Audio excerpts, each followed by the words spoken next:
Hello, and welcome to today's lecture on the Civil Wars.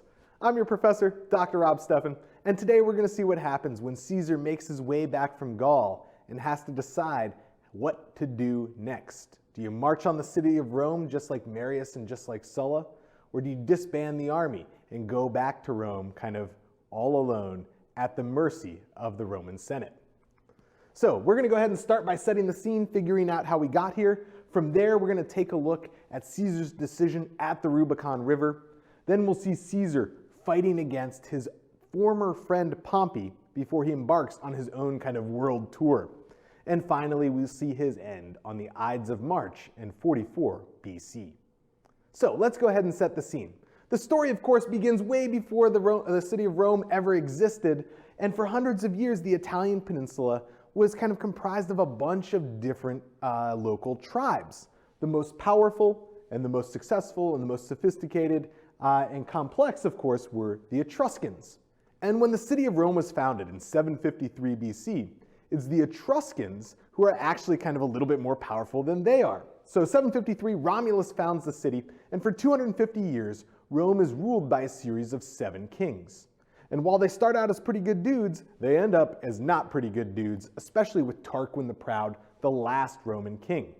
And as a result, we get Lucius Junius Brutus leading a revolt, kicking Tarquin the Proud out of the city and establishing the Roman Republic. Now, the single ideology of the Roman Republic, right, is that there shall never be another king in Rome. That's the single ideology, the overarching ideology of the whole thing. No kings in Rome.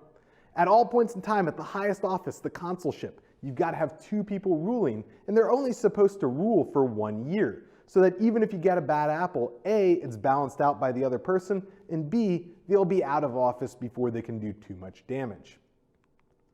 Now, what we're looking at here is the coalition known as the Firsttriumvirate. So it's kind of this unofficial alliance between 3 of the most powerful people in Rome.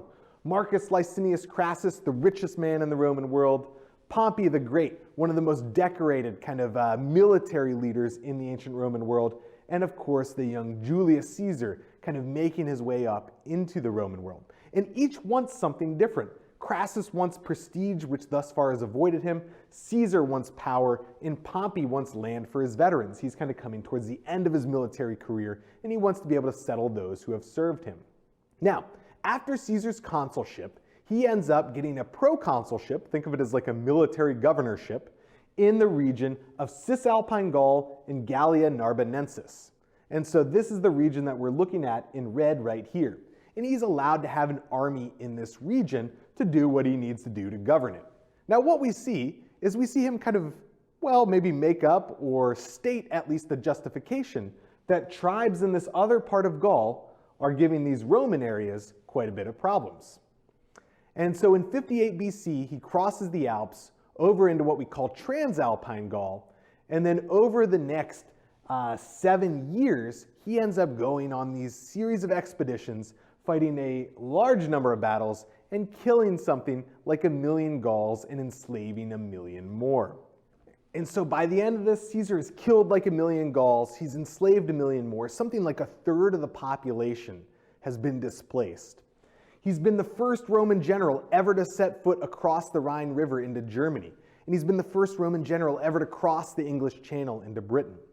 And so sometimes we can think of him as this wonderful military leader, right? An absolutely genius military technician. And at the same time, we can see him almost as the leader of a genocide.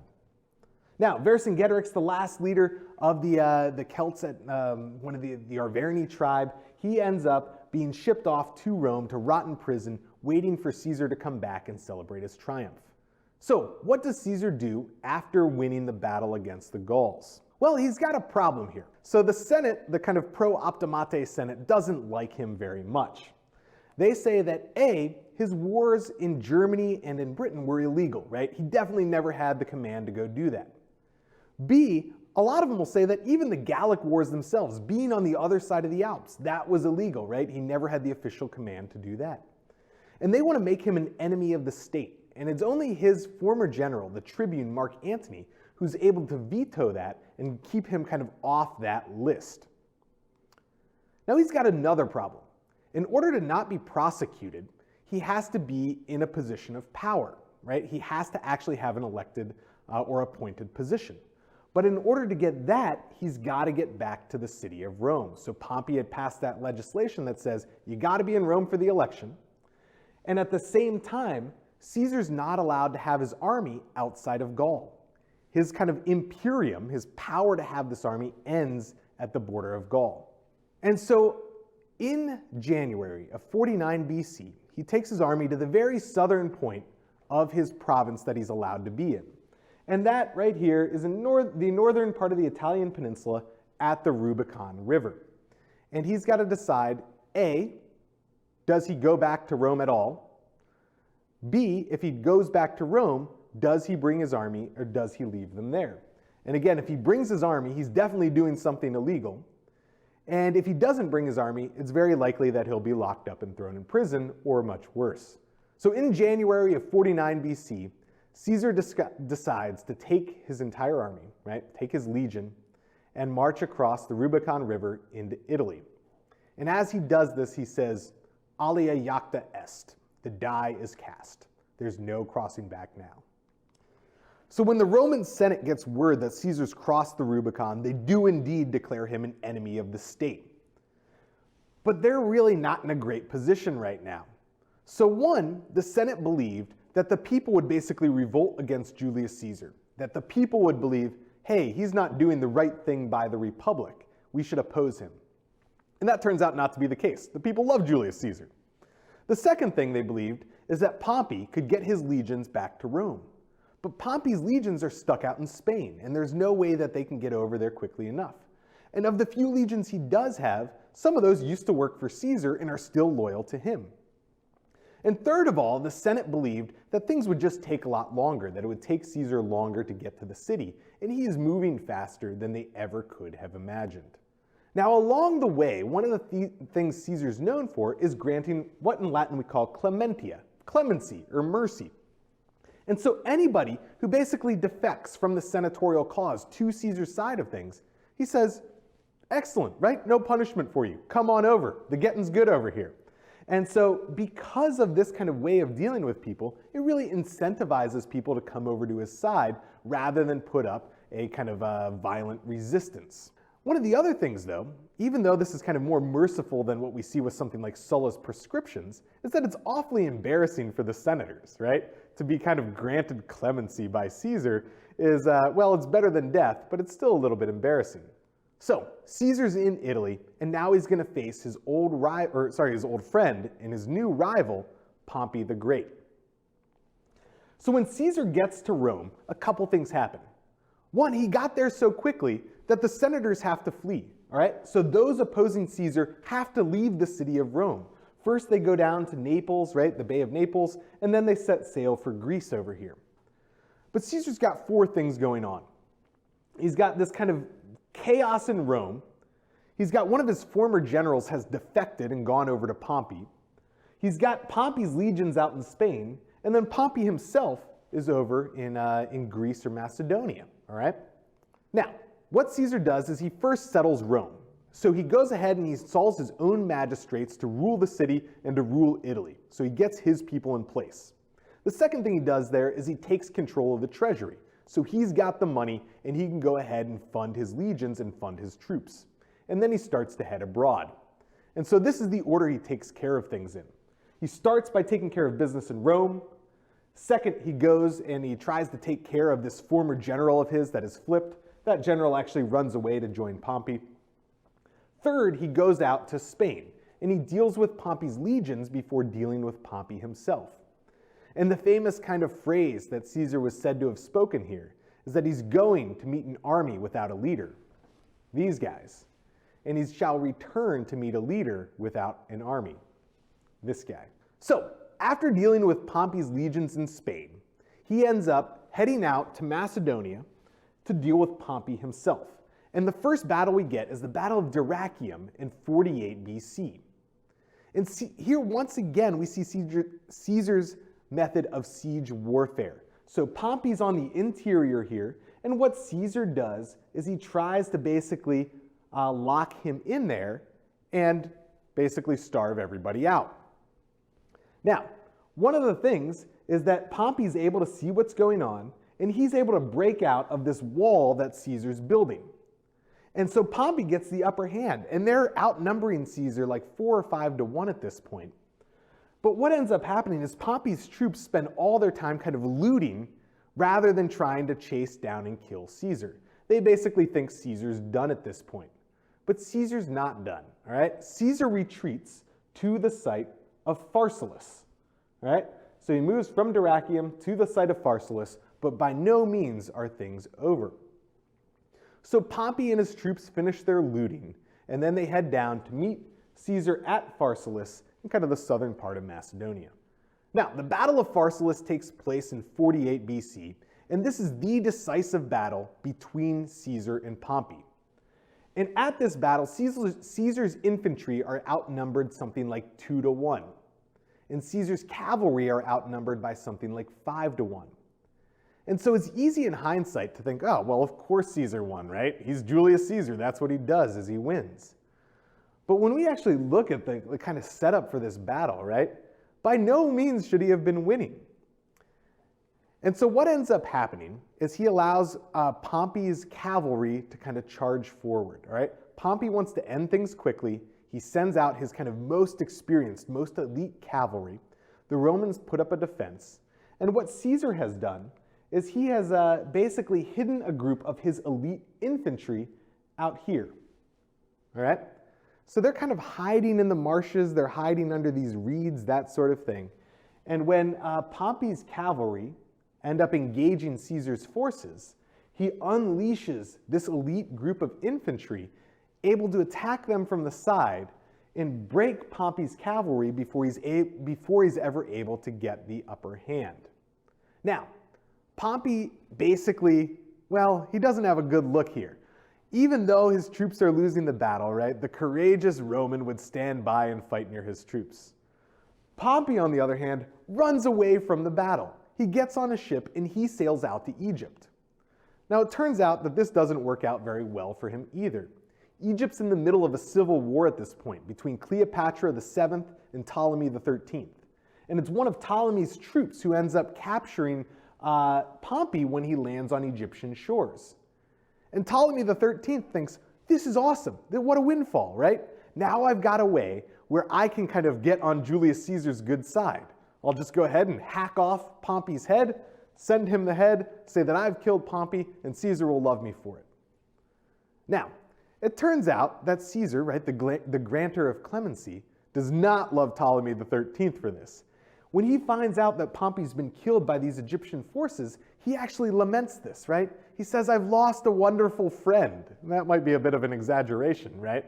But he's lost somebody that he really admired. And so kind of, even though the Egyptian guy was trying to get him on their side, it doesn't really work out that way. So here's where we stand with the First Triumvirate. It held together at the beginning, but it doesn't hold long term. Crassus, needing that military victory, goes out to Parthia and gets himself killed. Pompey slowly turns on Caesar to the point where he aligns himself with these senatorial optimates, and then at the Battle of Farsilis, Caesar, even though he's outnumbered, is able to defeat Pompey, who flees to Egypt and gets himself killed. And at this point in time, Caesar is the last of the triumvirate. And with the defeat of Pompey at Farsilis, Caesar embarks on his world tour. So that begins by sailing from Greece into the shores of Egypt. And there, once he finds out that Pompey's been killed, he gets himself embroiled in the local politics of the day. So what's going on is Cleopatra, one of the queens here, right, is Cleopatra VII is battling her brother Ptolemy XIII for sole control of the Ptolemaic kingdom of Egypt. And Caesar ends up incredibly infatuated with Cleopatra, having a year or two long love affair with her, producing a child with her, and then eventually defeating Ptolemy XIII, leaving her in control of Egypt. So after Egypt, Caesar ends up heading up through the Levant all the way to Pontus. And if that name sounds familiar, that's the homeland of Mithridates, who Marius wanted to fight and Sulla fought and Pompey fought. And now what's going on in Pontus is the son of Mithridates is kind of basically trying to get Mithridates' empire back together. So what Caesar's able to do is he's able to win this decisive victory at the Battle of Zala. And it's after this defeat of this guy that Caesar utters his famous words, Veni Vidi Vici, right? Or Veni Vidi Vici, as we'd say in Latin. I came, I saw, I conquered. And so Caesar's able to integrate this area into the Roman world as well. And afterwards, he moves from Pontus and starts making his way back to the city of Rome before heading down to North Africa. So he stops in Rome very, very shortly, but then he's still got some cleanup work to do. At this point in time, right, he's gone ahead and he's defeated the Gauls, he's defeated Pompey, he's helped Cleopatra win her civil war, he's defeated the kind of group in Pontus, and now he's got to defeat the rest of the senators, right? So there were still other senators along with Pompey who opposed Caesar, and he's tracking them down in North Africa. So they mount this resistance, and the way they do so is by teaming up with Pompey's family and with King Juba of the Numidians. Now, Caesar's able to dispatch them fairly easily. Now, this is another thing, that he was actually outnumbered down in Africa as well. So we kind of say these things, he dispatched them easily, and he kind of did because he's this military genius. At the same time, right, he was supposed to probably lose that war as well. So Caesar wins in Africa in 46 BC, and from there, he finally returns to Rome. And so think about the timeline here, right? Caesar left Rome in 59 or 58 BC to go take his proconsulship up in Cisalpine Gaul. That was in 58 BC. We are now 14 years later. He hasn't spent time in Rome in like 14 years because he's been chasing people all over the Mediterranean. So now he finally gets back there. So Caesar returns to Rome. The first thing he does is he throws himself a bunch of triumphs. He actually throws himself 4 different triumphs for all these different groups that he was able to defeat, right? So the Gauls in Spain, the Pontic groups up there and down in North Africa, in Juba, and the Numidians, and he throws himself a triumph for each one of those. And at this triumph, he's given all this sorts of stuff away to the people, right? He's got something like 20,000 tables of food for the people. He's giving millions of denarii to the people and to his troops. And he's saying to himself that he killed something like 1.2 million people, or his soldiers did, on these campaigns. And what we see then is him to start to assert his authority. So in the kind of calendar year, he renames the 5th month from Quintilius to Julius. He ends up aligning that calendar with the solar year. We'll talk about that in a second. He ends up getting the position of dictator, again, the sole kind of ruler, right? Moving away from the consulship to the dictatorship for 10 years. He becomes the prefect of morals. He gets to decide what's good to do. He takes the powers of the censor, and he declares that he's got the right to speak first in the Senate, and he ends up setting up a statue of himself across from the statue of Jupiter on the Capitoline Hill. So a bronze statue of himself, kind of on the same level as Jupiter, the god. So the fighting's not done yet, though. There's still one more battle to fight. And so Caesar leaves Rome the following year, heads out to Spain in the site of Munda. And that's where the sons of Pompey and the last of the senatorial resistance is kind of mounting their final stand. And this is an incredibly bloody battle, right? There's not a lot of kind of like missile warfare. It's a lot of hand-to-hand combat, people fighting uphill and downhill. And eventually Caesar's troops are able to defeat Pompey's sons as well as the rest of the senatorial resistance. And at this point in time, the last of the resistance is gone. So Caesar goes back to Rome again, and he celebrates another triumph. And that kind of makes sense, right? He's won a battle, he celebrates a triumph. But here's the thing about triumphs. You only get triumphs in the Roman world when you defeat foreign foes. And so people start to think that this is like kind of weird that he's throwing himself this triumph for a victory over other Romans. Now, after getting back, he also starts to enact a new building plan. So he builds a new basilica in the Forum, the Basilica Julia. He builds a new rostra. This is where the people speak from with the prows of defeated ships. He builds a new forum itself. So right next to the actual Roman forum, he puts the forum of Julius Caesar. And in that forum, he goes ahead and builds a new temple. You can see the base of the temple and some columns right here. And this is the temple of Venus Genetrix, basically Venus the mother. And this makes sense because if you trace his lineage back, right, he's part of the Julii clan, which goes back to Iulus, who's the son of Aeneas, who's the son of Anchises and Aphrodite, or in kind of Roman mythology, Anchises and Venus. So basically, putting up this bronze statue of himself right across from Jupiter, going ahead and building a temple to Venus, who he sees as his kind of immortal ancestor, he's starting to make claims that he's not just kind of the first among equals, but he's almost a god. Now, he's also got kind of big plans for the empire abroad.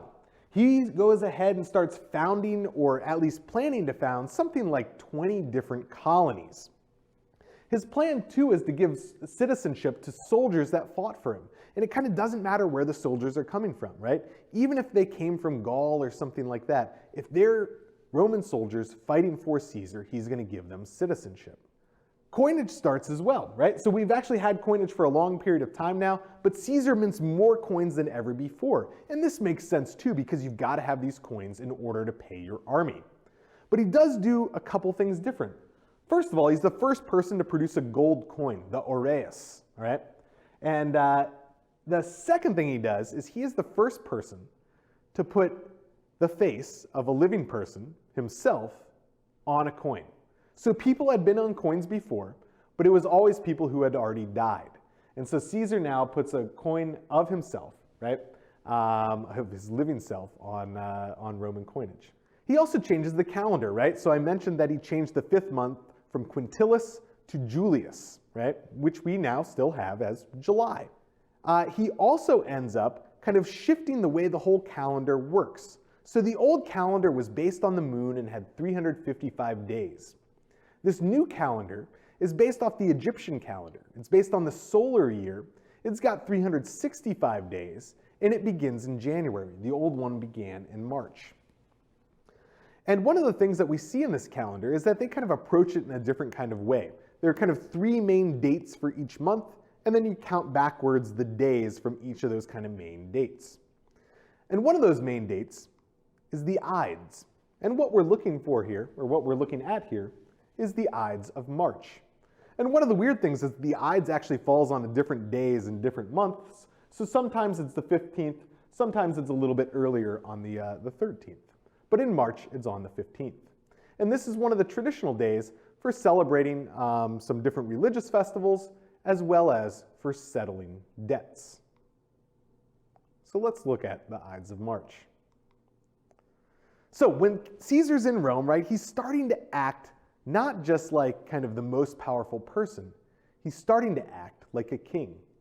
And go back to that original Republican ideology. The core thing is there are no kings in Rome. And Caesar doesn't really like this. So one of the things, the kind of king-like things he does is he names an heir, all right? And so he starts appointing senators as well. So he's naming an heir, that's kind of king-like. He's appointing senators, that's also kind of king-like. He ends up declaring himself not just dictator for 10 years now, but dictator for life. He begins to dress in purple robes, the color of kingship.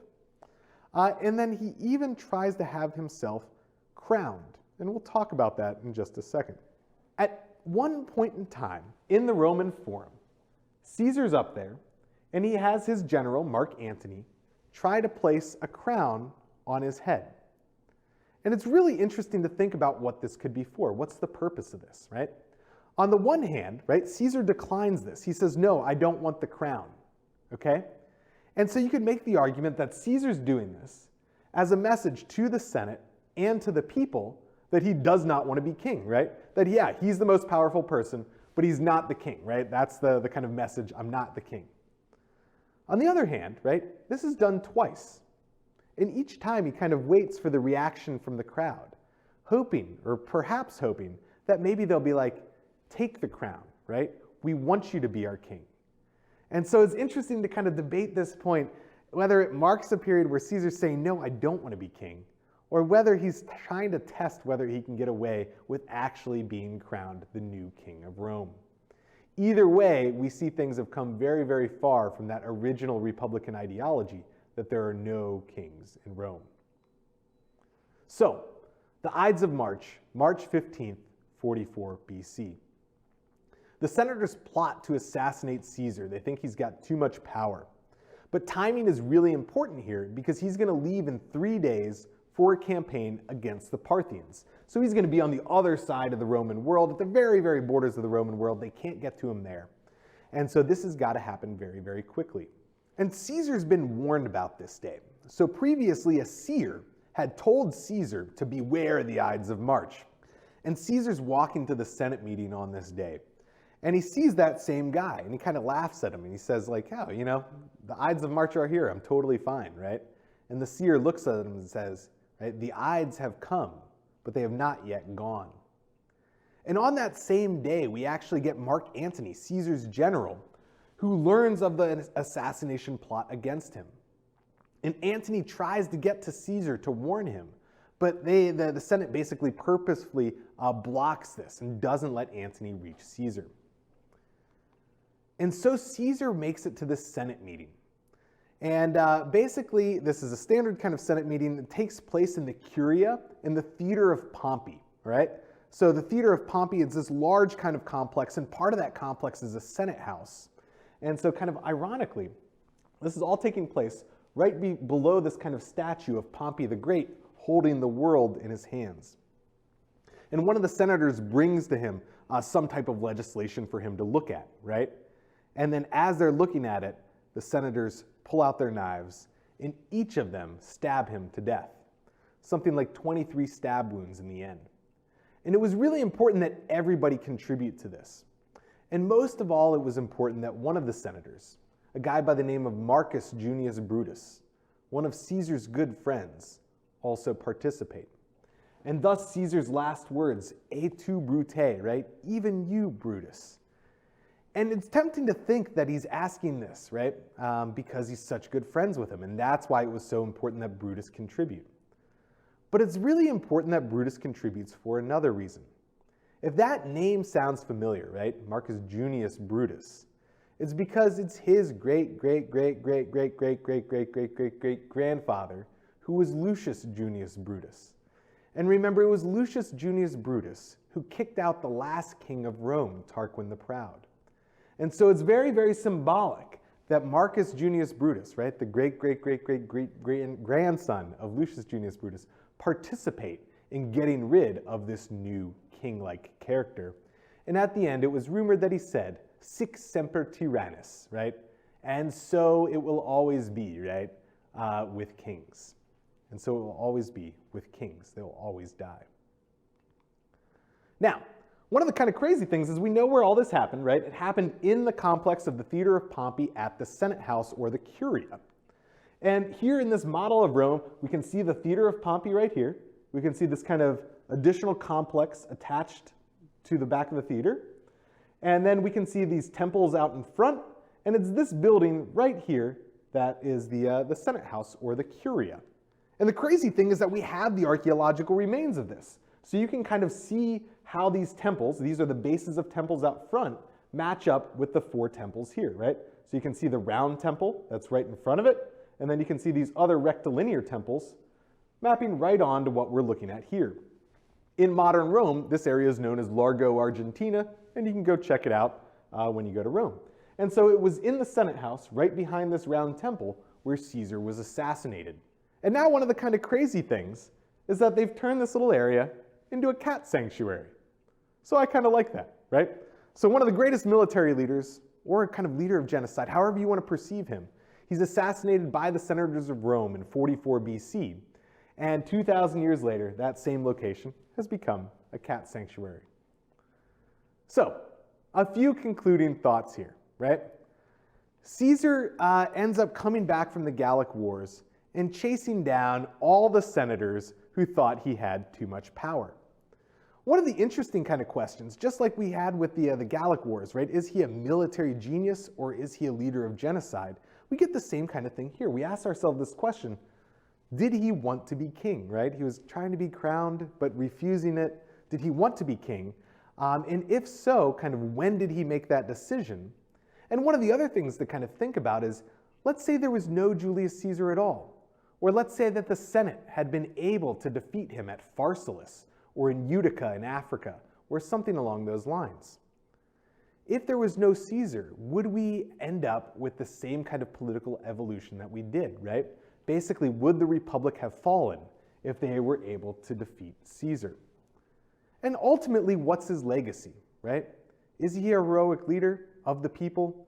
Is he kind of a leader of genocide? Is he kind of somebody who just wants power for himself? And that, again, is something that it's left to you to decide, but that comes at the end of the Civil Wars.